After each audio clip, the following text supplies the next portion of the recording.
এবার তোমাকে আমার ক্ষমা আদায় করে নিতে হবে। শুধুমাত্র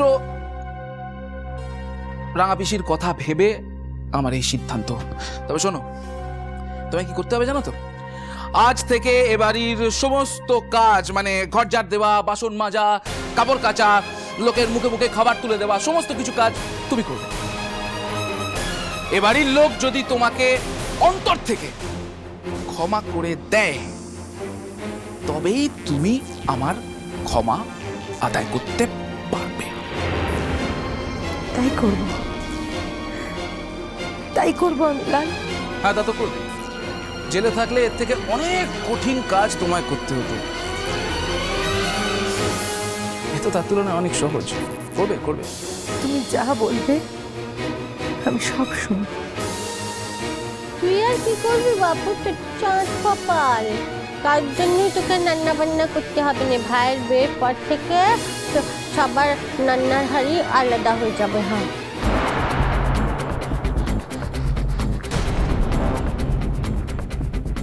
কি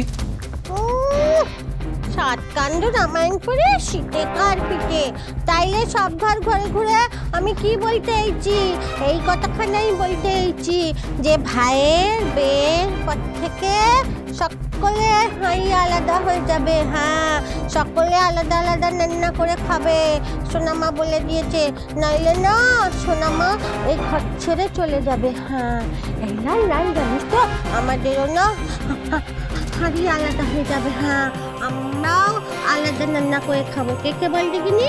আমি, বাবা, মা, সোনামা আর আমার বর। হ্যাঁ, আমি একটা সমস্ত ছেলের মতো রোজগার করে বাবা মাকে খাবো। কি মজা, কি মজা, কি মজা। হ্যাঁ, আর ভালোই হয়েছে বাবা।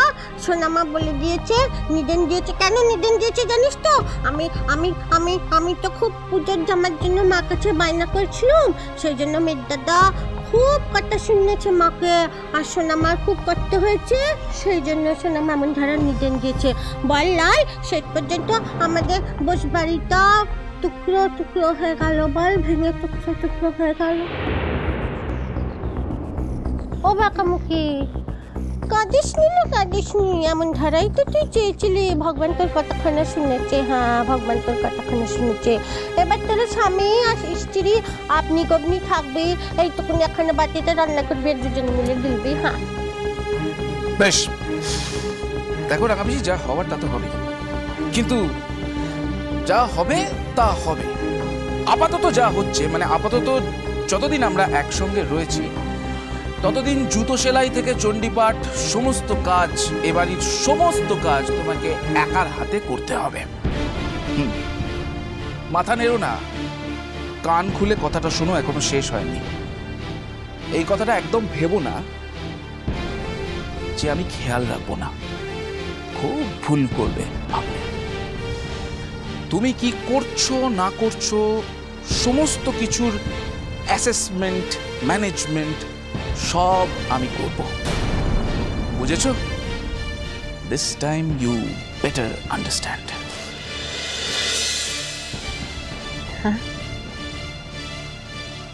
হ্যালো বাঁকামুখী, কেমন দিন এলো? হ্যাঁ, আগে কত ভালো ভালো করতিস, এখন তো কেউ কেউ করতেছিস। বাবা, এই মাথাটাকে তো ঘেঁটি থেকে কোনোদিন নিচে নামতেই দেখিনি। সবসময় এমন হয়ে থাকতো। এমন এখন মুন্ডুটা এমন ধারে নিচের দিকে করে রেখেছিস, একটু পরে খুলে না গড়িয়ে হঠাৎ পড়ে যায়। দেখিস একেই তো বাঁকামুখী, মুখখানা এমন ধারা, তারপর আমার নিচু করে রাখতে রাখতে মুখটা না দয়ের মতো হয়ে যায়, বুঝেছিস?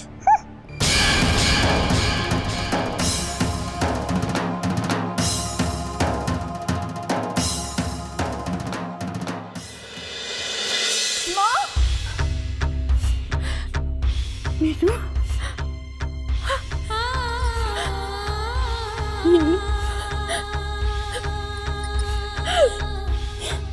তুই এসেছিস মা?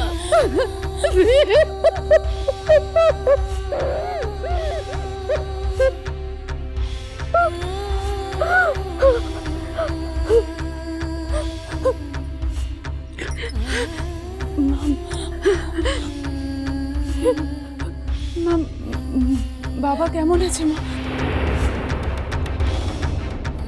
কালকে হাসপাতাল থেকে ছেড়েছে। পরশুদিন বিকেলে ভালো মানুষ জানিস পাড়ায় হাঁটতে বেরিয়েছিলেন,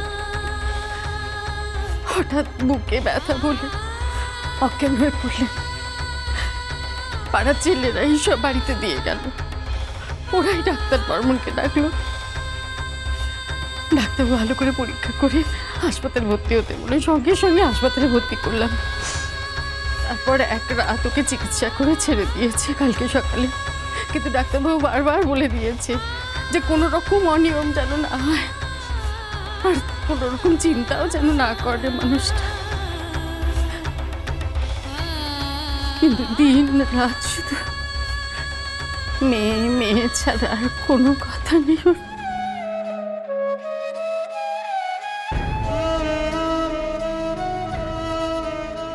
তোর এইভাবে চলে যাওয়াটা তোর বাবা একেবারেই মেনে নিতে পারেননি মা।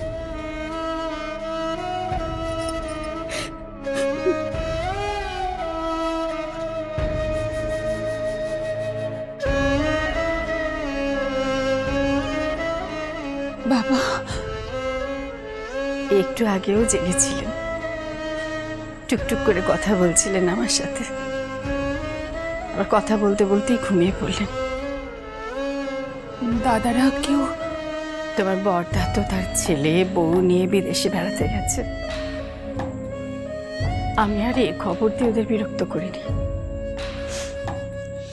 বেড়ানো ক্যান্সেল করে তো আর বাড়ি ফিরবে না, কেন শুধু শুধু ওদের বেড়ানোটা মাটি করব। আর তোমার ছোটদা নাকি সাংঘাতিক ব্যস্ত কাজকর্ম নিয়ে, কোনো ছুটি নাকি নেই।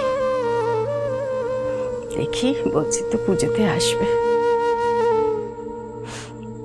সবারই এক কথা, মিনু তো কাছে আছে, ও কি করছে? বাবা ছেলেদের নিয়ে এত গর্ব করেন আর দাদাদের এই অবস্থা। তুই কেমন আছিস বলতো রে মা? কতদিন বাদে বাড়িতে এলি বলতো? মানুষটা ভেতরে ভেতরে এত কষ্ট পেয়েছে কি বলবো। তুই তো তোর বাবাকে জানিস, ভাঙবেন তবু মচকাবেন না, একটা কথাও মুখ ফুটে বলে না। আর গুমড়ে গুমড়ে তো আজকে এই অবস্থা মানুষটার। মা মা আমার সঙ্গে একজন এসেছে। কে? আসতে পারি ভেতরে? আমি ছোটন। ও, তুই এতদিন বাদে এলি, এক্ষুনি চলে যাবি নাকি? না না কাকিমা, ভুল ভাববেন না।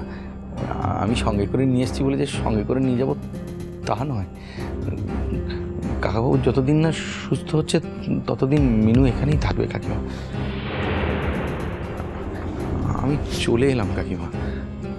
আসলে ওই খবরটা পাওয়ার পর থেকে না ও খুব কান্নাকাটি করছিল, তো কি করে একা ছেড়ে দিই বলুন, তাই সঙ্গে করে নিয়ে এলাম। আর আপনারা দুটো প্রাণী এখানে থাকেন, আমি তো মিনুর কাছে সব শুনেছি, কখন কি লাগে তার তো কোনো ঠিক নেই কাকিমা। কাকিমা ওই লেখাপড়া হয়তো আমার একটু কম আছে, তবে এইসব কাজে আমাকে হারাবে কার সাধ্যে। শুধু তাই নয় কাকিমা, ওই এই সময় না ওই মাথা ঠান্ডা রাখার লোকের খুব দরকার, জানেন তো কাকিমা। আপনাদের কাছে আমার কিন্তু একটা আবদার আছে। বলছি কাকাবাবু ঘুম থেকে উঠে পড়ার আগে আমি সেই কথাটা পেরে ফেলতে চাই।